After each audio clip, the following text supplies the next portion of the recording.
Continuação da leitura do livro Fascismo, de Pedro Doria, página 245. O integralismo brasileiro foi um movimento que nasceu entre intelectuais. Foi entre escritores e estudantes de direito que encontrou seus primeiros seguidores.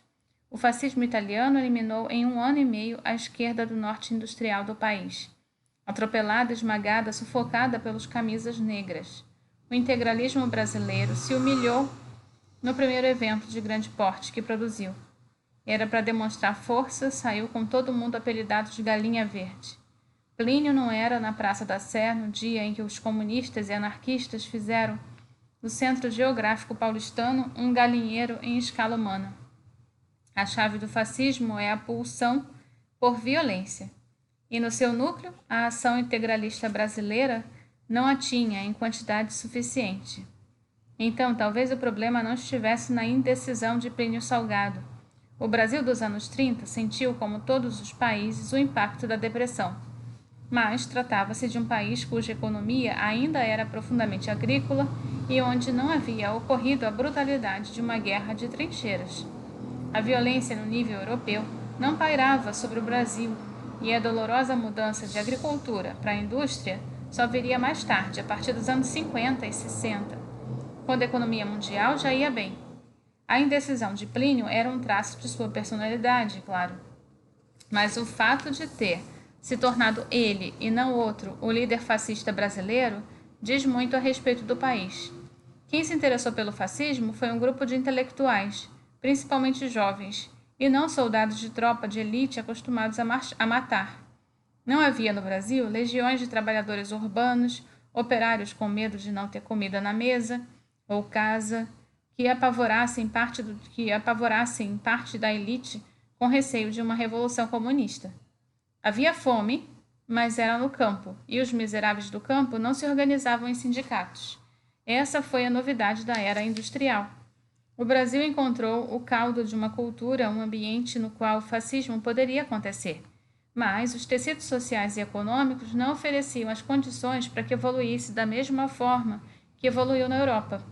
Assim como boa parte do mundo, o Brasil viveu uma ditadura, mas não foi uma ditadura politicamente extremista. É um erro tentar compreender Getúlio Vargas sem levar em conta os porões do filinto Miller, a máquina da propaganda, a ampla censura à imprensa, ou ignorando que otorgou uma constituição fascista e autoritária. No sentido de respeito a liberdades essenciais do cidadão, Getúlio foi um ditador em nada diferente de um Emílio Médici. Mas, apesar da Constituição, o Estado Novo não foi um regime fascista.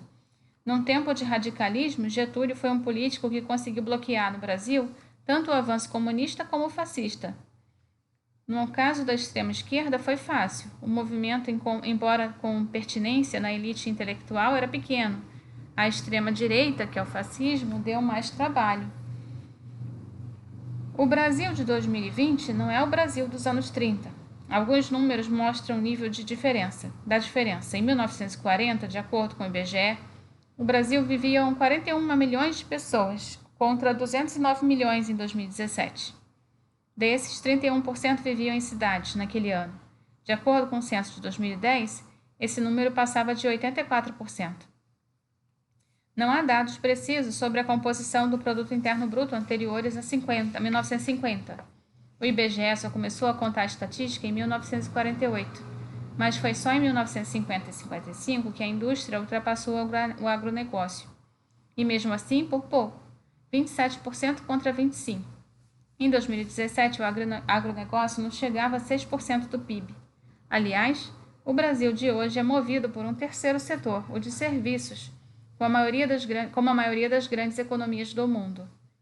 Um último número que também diz muito. O PIB brasileiro, corrigido para dólares de janeiro de 2020, fechou em aproximadamente 38 milhões ao ano, 38 milhões de dólares no ano de 38.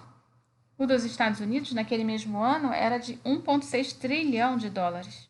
O Brasil valia menos de 0,5% da economia americana. Hoje, equivale a 10% da economia americana. O Brasil é simplesmente muito mais relevante no mundo do que era. Com todos os seus defeitos, e não são poucos, é também mais parecido com as grandes nações ocidentais do que era. ele faz mais parte do mundo hoje em dia. O fato de ser um país mais urbano do que rural também afeta o conjunto de valores da população. É um país mais cosmopolita. Mas isso não quer dizer que o DNA cultural tenha mudado, porque não muda em 2 ou 3 gerações. Este é um processo muito mais lento. Entre os muitos grupos da extrema-direita daqueles anos 1930 estava o patrianovismo. Esses eram monarquistas, catolicíssimos e defendiam que a industrialização estava destruindo o perfil tradicional da nação brasileira, cuja vocação, acreditavam, era agrícola. Foram uma espécie de action française brasileira. Eram reacionários perante os revolucionários da ação integralista brasileira, embora muitos dos patrianovistas tenham abraçado o fascismo após seu crescimento.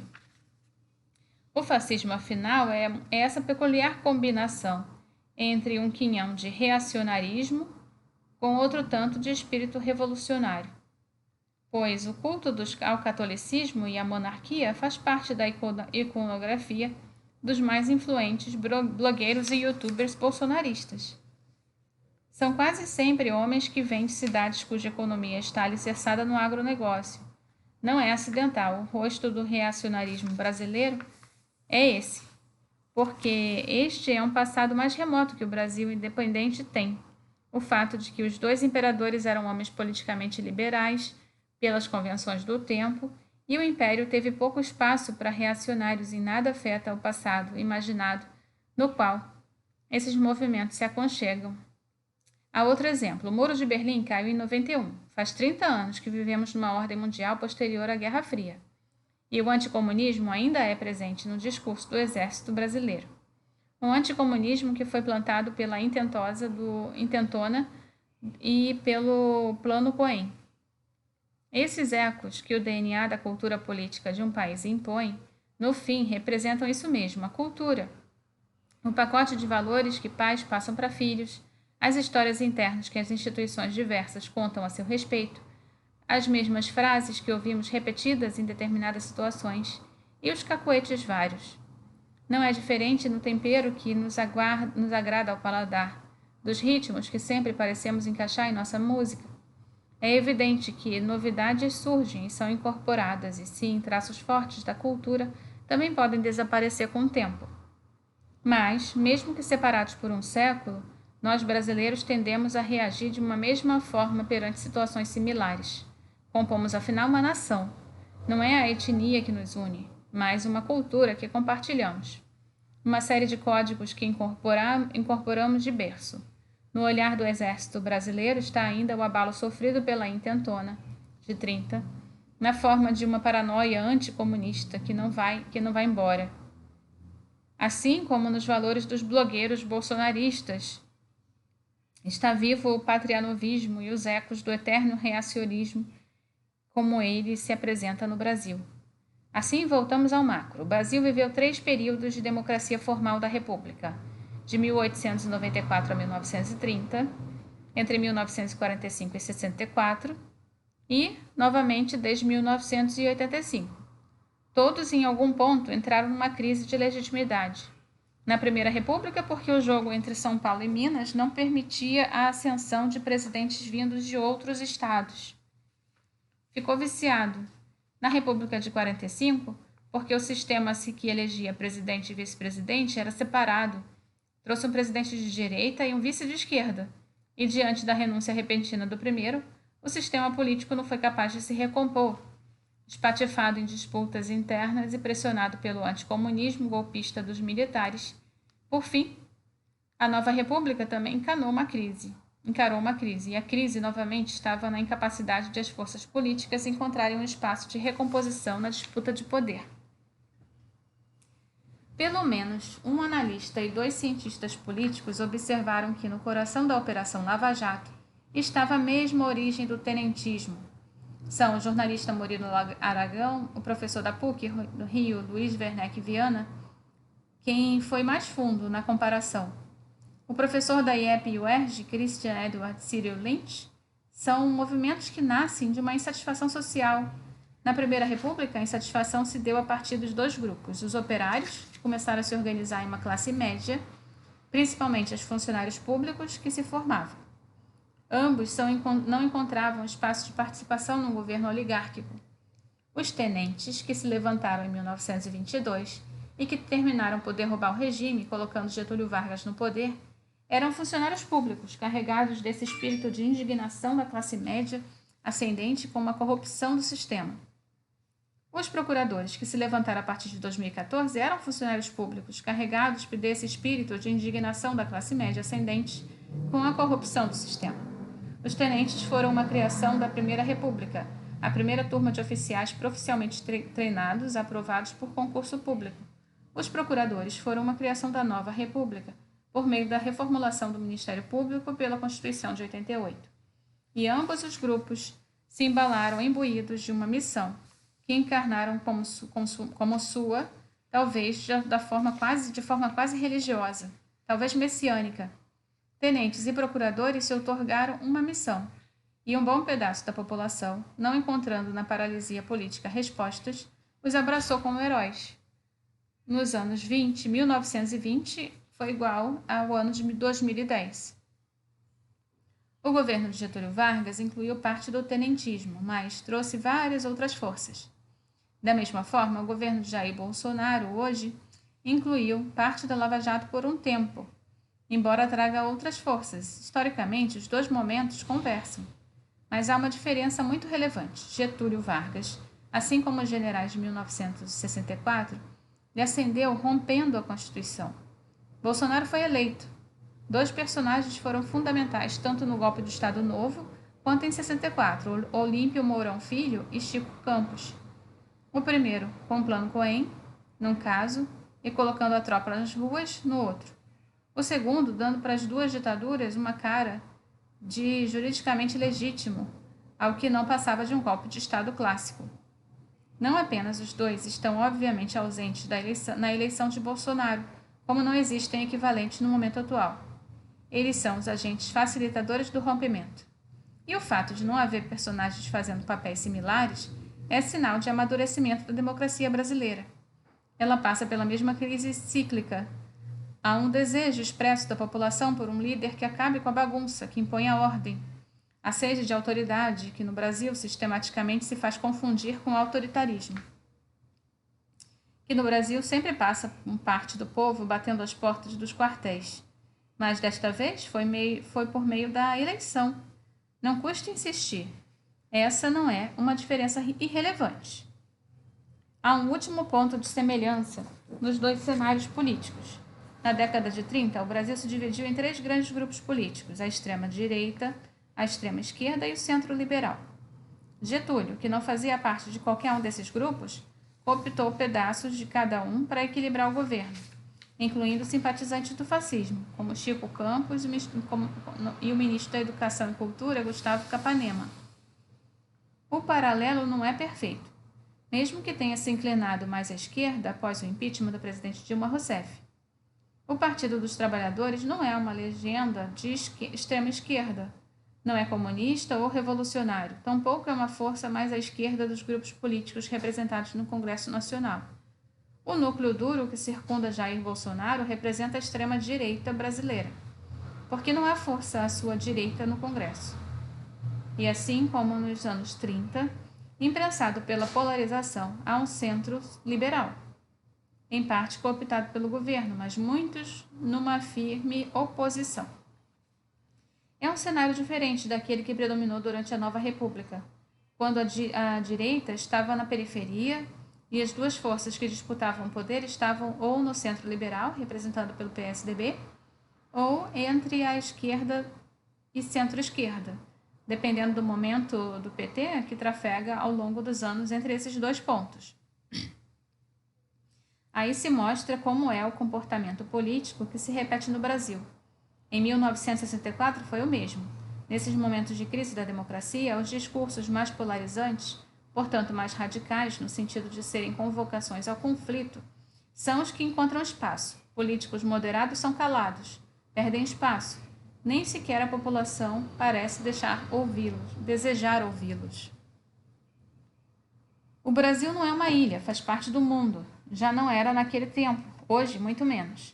A década de 30 é fruto da consolidação da economia industrial da Europa e do terror da Grande Guerra.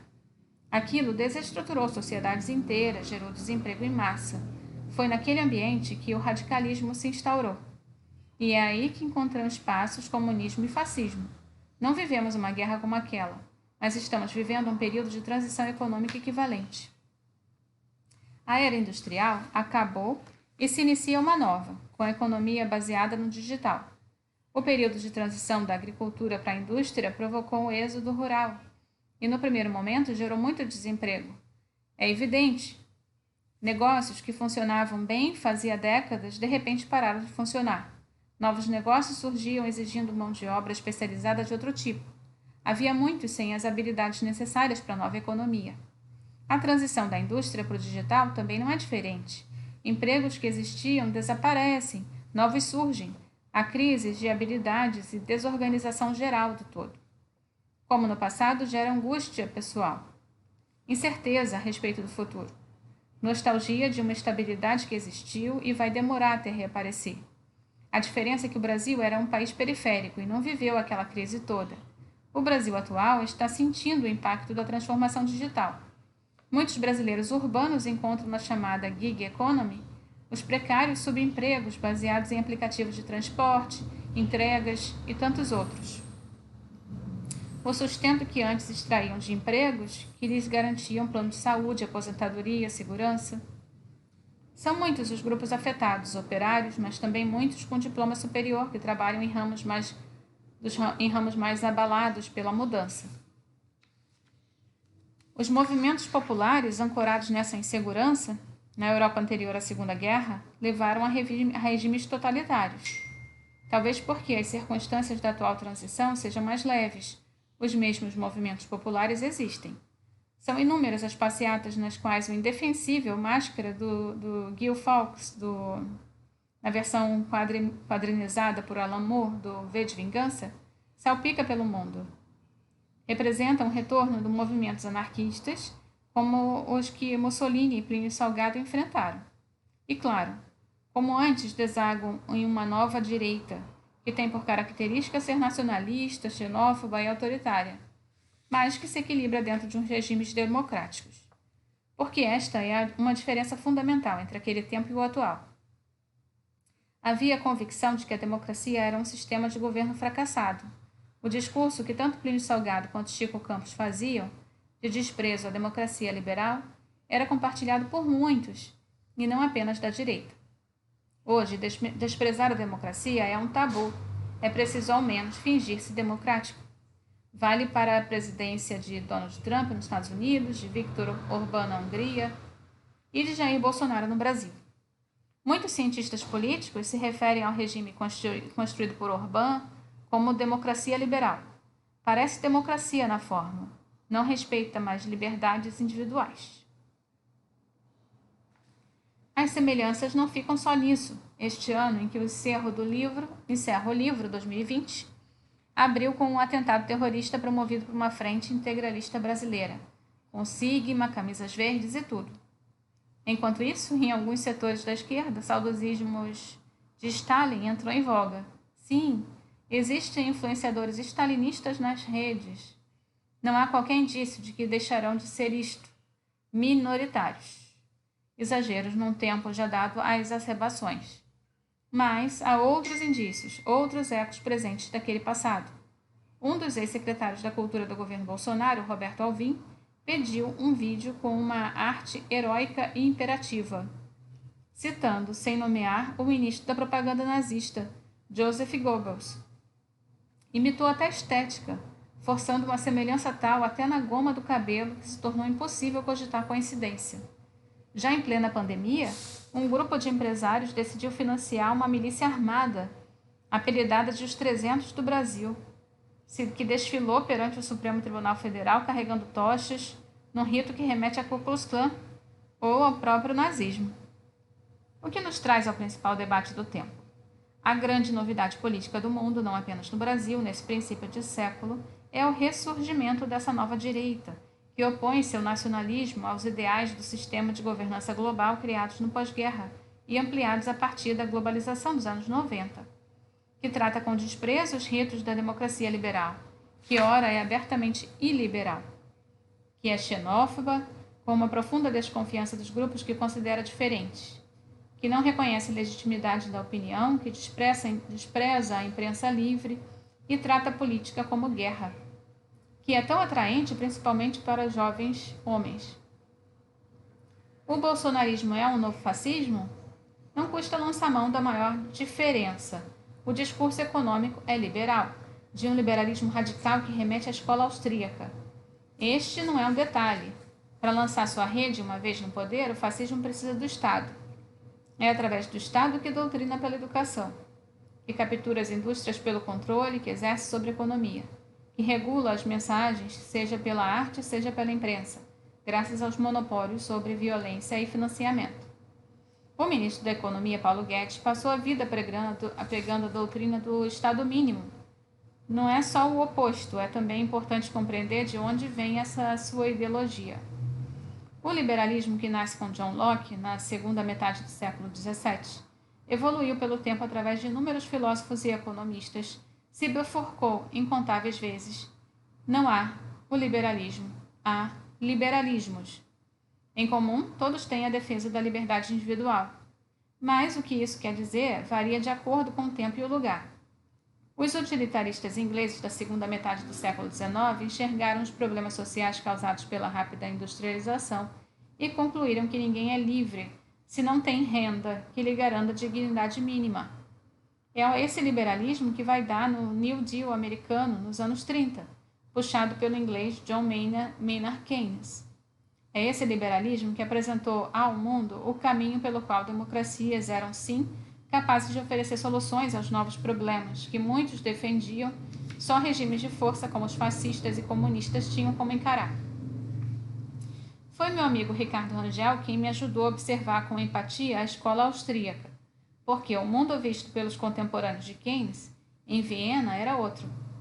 Ludwig von Mises e Karl Popper eram judeus vivendo na Áustria, em que o nazismo ia lentamente ocupando os espaços. Friedrich Hayek não era judeu, mas havia sido criado entre judeus e tinha entre eles seus maiores amigos. No mundo desses três homens, o Estado era violentamente opressor. Era a encarnação da violência. Se o liberalismo que propunham é radical no desejo do Estado mínimo, é porque respondiam à realidade de um Estado fascista, de um Estado total. Buscar o Estado mínimo e promover o fascismo são incompatíveis. Numa realidade alternativa, na qual jamais houve a pandemia, em que o governo Bolsonaro seguisse o rumo natural livre de pressões externas, para ser fascista teria de promover um rompimento com essa sua política econômica. Porque são duas forças contraditórias. O liberalismo defendido por Guedes é no âmago uma ideologia de destruição do Estado que tem por objetivo impedir que ele se torne fascista. Atua juntamente na crença de que algo como o fascismo é inevitável. É, portanto, contraditório. Não, e a pista para compreendê-lo está noutra percepção sutil que outro amigo me levou a perceber. Christian Lynch, que como cientista político é especialista em ideologias, quando Bolsonaro e seguidores falam em liberdade, não tratam da mesma liberdade dos liberais. A busca do liberalismo é do Estado regido por leis, um Estado do qual todos os cidadãos têm direitos equivalentes. É preciso haver um Estado para garantir essa igualdade. Mas um governo que fala da liberdade de garimpeiros e madeireiros, que desmatam perante o excesso de regulamentações ambientais, trata de outra coisa pela mesma palavra. E a liberdade de armar com o equipamento que desejar, de comprar munição sem ser rastreado, é uma que só liberais muito radicais defenderiam, porque é a liberdade de o mais forte se impor sobre o mais fraco, algo que o liberalismo inglês jamais toleraria. É iliberal para boa parte dos liberais, mas no limite tem pontos de contato com a escola austríaca. Assim voltamos ao coração daquilo que define o fascismo. É simultaneamente reacionário e revolucionário. Não parece haver no discurso bolsonarista o componente revolucionário. Não quer construir um Estado radicalmente novo. Quer apenas destruir, sem dar pistas do que colocará no lugar. Porém, há muito do reacionário, porque o espírito de uma cultura política brasileira, a mais primitiva, a mais remota, está lá vivo, ardendo para ser visto.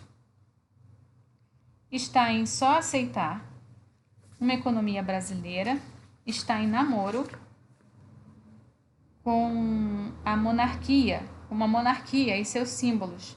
Um Orleans e Bragança quase foi candidato a vice-presidente, mas vai além, porque esse garimpeiro, esse madeireiro, que quer derrubar a mata para fazer dela pasto, para nela plantar e vender, para repassar a madeira e o metal, são então talvez revender a terra que conquistou com as próprias mãos, no que, em uma visão, era só coisa abandonada.